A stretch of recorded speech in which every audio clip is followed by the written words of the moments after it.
For centuries, medieval art prioritized the divine over the human. Figures were flat and suspended in golden, two-dimensional spaces. This changed as painters began layering depth and identity into their work, populating sacred scenes with the recognizable faces of wealthy merchants.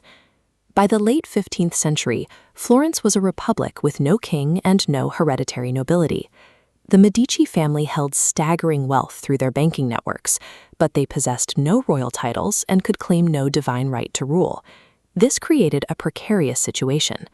As legally private citizens, the Medici and their rivals needed a way to project dominance and secure their legacies without provoking a republican rebellion against monarchical ambition. They solved this by turning the state into a work of art.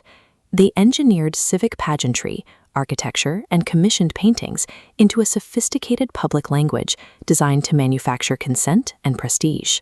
Understanding the Florentine Golden Age requires reading its art as a deliberate, engineered vocabulary of power. The first dialect in this language was the mastery of human anatomy. Artists like Antonio del Pollaiuolo used anatomical tension to express human agency, showing the body as a machine driven by individual will. This physical reality was engineered in multidisciplinary laboratories like Andrea del Verrocchio's workshop. Here, apprentices tackled engineering, metal casting, and geometry side by side to translate biological observation into bronze and stone. Verrocchio's David captures this physical swagger. The hero is alert and brimming with the confidence of a recent victory, his body providing a visual template for the idealized Florentine citizen. This anatomical precision allowed for a massive shift in scale. In the monument to Bartolomeo Colleoni, Verrocchio projects military energy through the sheer muscular force of the horse and the rider's intense, controlling posture. The Medici institutionalized this talent by opening their private sculpture gardens to the city's youth. This allowed them to incubate a new generation of artists, including Michelangelo, in this exact visual vocabulary. This mastery of the body provided visual proof that Florentines possessed the active strength and agency to shape their own political destinies. The second dialect used painting to cement social hierarchy. In a fiercely competitive city, elites used public art to manufacture a specific version of public memory. Domenico Ghirlandaio specialized in this social branding.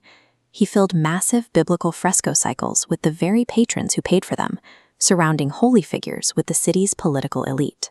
In the Sassetti Chapel, Ghirlandaio depicts the life of St. Francis taking place in meticulously rendered 15th century Florence, populated by contemporary citizens.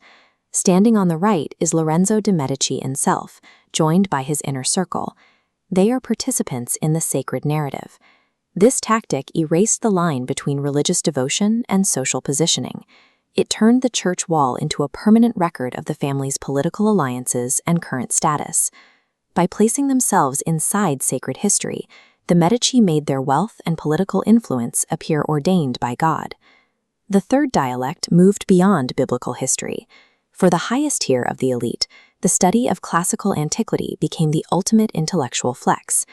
Sandro Botticelli visualized the complex philosophy of the Medici circle, blending pagan myth with Christian morality to suit his highly educated patrons.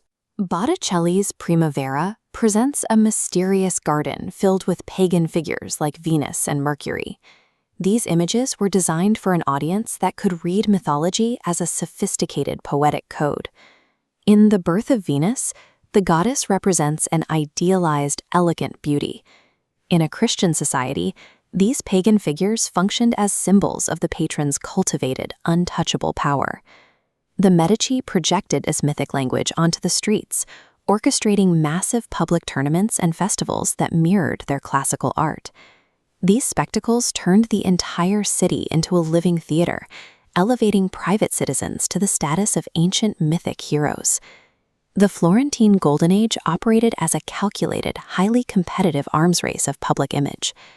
This demand for sophisticated propaganda changed the status of the creator.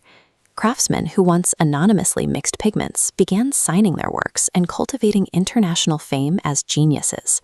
Artists became vital political assets. Their personal glory and fame directly contributed to the legitimacy of the patrons who secured their services. This Renaissance public relations machine established the modern template for how wealth and power are projected.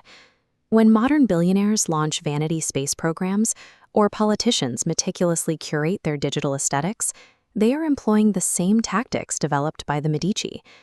True power is the ability to write the visual narrative of reality.